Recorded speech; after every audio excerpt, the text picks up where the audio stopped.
Well, first of all, it's good to see my friend Brahma Cheleni, who's one of India's leading strategists. On this, I happen to have a different view from him. One of the things that being discussed here in the United States is precisely what you're all discussing. Will China be emboldened by what is happening?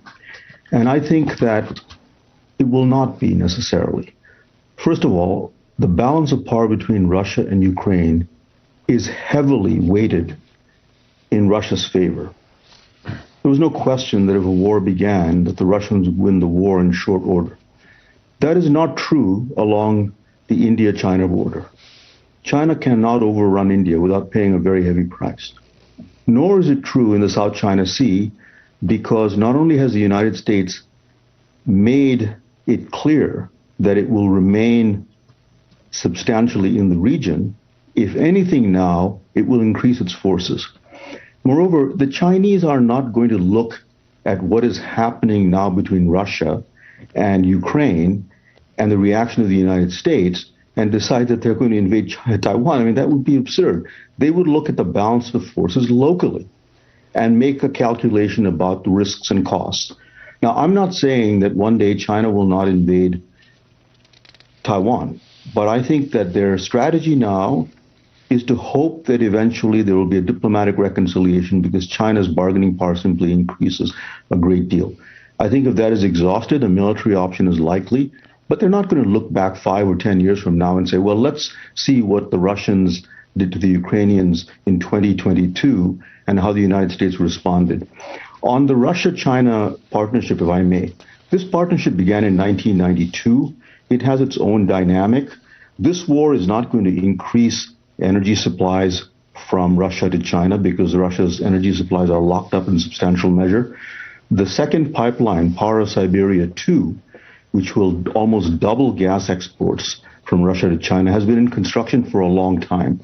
And nor is China bankrolling in any direct sense the Russian war effort.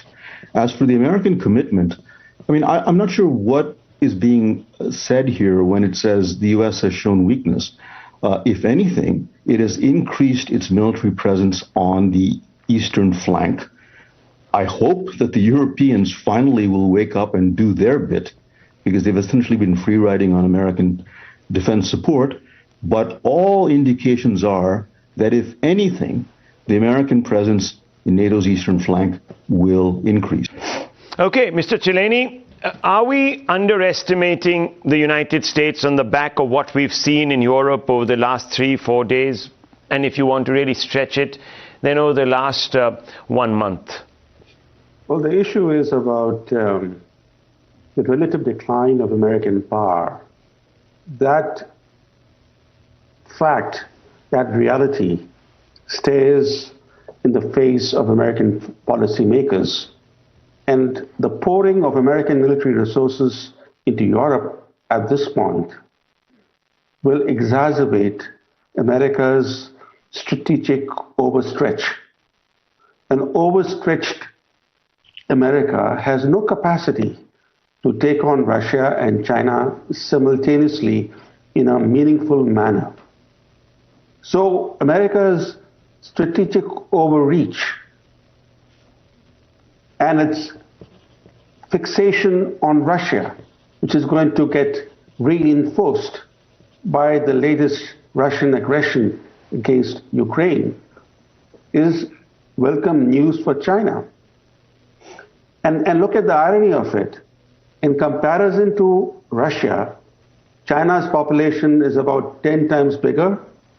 China's economy is almost 10 times larger. And China's military expenditure is around 4 times greater than that of Russia. Yet, the Biden administration is treating a rogue Russia as a peer competitor while neglecting the threat and the challenge from China. It took 13 months for Biden to unveil his Indo-Pacific strategy. He did that this month. In fact, no sooner had he unveiled his Indo-Pacific strategy than he began giving out a date for the Russian invasion of Ukraine. The fact is that the Russian invasion gives Biden and his team even less time for the Indo-Pacific. So it opens up more space for China. But I wish to clarify one point. When I was speaking earlier, I did not imply that China will be able to ride roughshod over India. No, India is the only country in the world that has stood up to China militarily.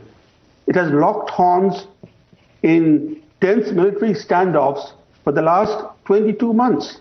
Which other country in the world, not even the United States, has taken on China militarily in this fashion? So certainly China has no capacity to humiliate India, but India has to be on guard lest China spring more military surprises of the kind it sprung in April 2020 when it made some important land grabs in Ladakh.